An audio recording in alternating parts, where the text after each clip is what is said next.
City corporation এবং সিডিএর মালিকানাধীন 6টি এক্সকাভেটর, বুলডোজার এবং পেলোডার দিয়ে 50 জন শ্রমিক একে একে ঘুরিয়ে দিচ্ছে কর্ণফুলী নদীর দুতীরে গড়ে ওঠা অবৈধ স্থাপনাগুলো।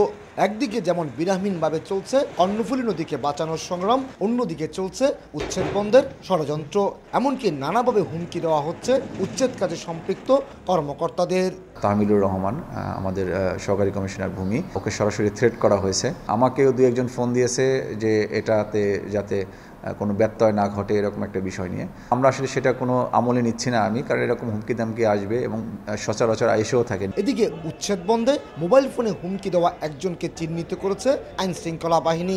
সে সাথে উচ্ছেদ কাজে সম্পৃক্ত কর্মকর্তাদের নিরাপত্তা নিশ্চিত করা হচ্ছে বলে জানিয়েছেন এ পুলিশ কর্মকর্তা। গোয়েন্দা তৎপরতা কন্টিনিউ করতেছি, যাতে যদি কেউ কোনো ধরনের বাধাগ্রস্ত করার পরিকল্পনাও করে থাকে আমরা যেন তা আগে থেকেই নস্যাৎ করে দিতে পারি। এই উচ্ছেদ অভিযানের সঙ্গে যারা জড়িত আছে তারা যদি আমাদের কাছ থেকে ব্যক্তিগত নিরাপত্তা চেয়ে থাকে আমরা এটা দিব, বাট কোনো ক্রমেই উচ্ছেদ অভিযান কেউ ব্যাহত করতে পারবে না।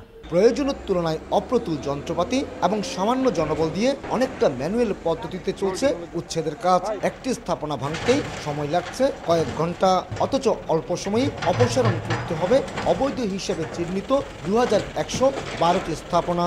ওরকম লং রেঞ্জের কোনো ইকুইপমেন্ট আমাদের থাকতো তাহলে আমাদের হয়তো কাজটা আরও বেশি দ্রুত আমরা এটা সম্পন্ন করতে পারতাম। এখানে পাওয়ার হ্যামারের প্রয়োজন হবে। তারপর আমার এখানে উপরে মানুষ পাঠানোর জন্য মানে এলিভেটেড যে ক্রেন আছে সেই এলিভেটেড ক্রেন লাগবে। চট্টগ্রাম সিটি কর্পোরেশন, সড়ক ও জনপথ বিভাগ এবং অন্যান্য বিভাগের কিন্তু যন্ত্রপাতিগুলি আছে। তাদের কাছ থেকে যন্ত্রপাতিগুলি যদি সংগ্রহ করে নিতে পারে তাহলে মনে হয় যে উৎখাতকে ত্বরান্বিত করতে পারবে। 2015 সালের একটি রিটের প্রেক্ষিতে উচ্চ আদালতের নির্দেশে চট্টগ্রাম জেলা প্রশাসন এই উচ্ছেদ প্রক্রিয়া চালিয়ে আসছে। আর উচ্ছেদ অভিযানের প্রথম দুদিনে 40টির বেশি স্থাপনা নিজেরাই সরিয়ে নিয়েছে মালিক পক্ষ। কমল দে, সময় সংবাদ, চট্টগ্রাম।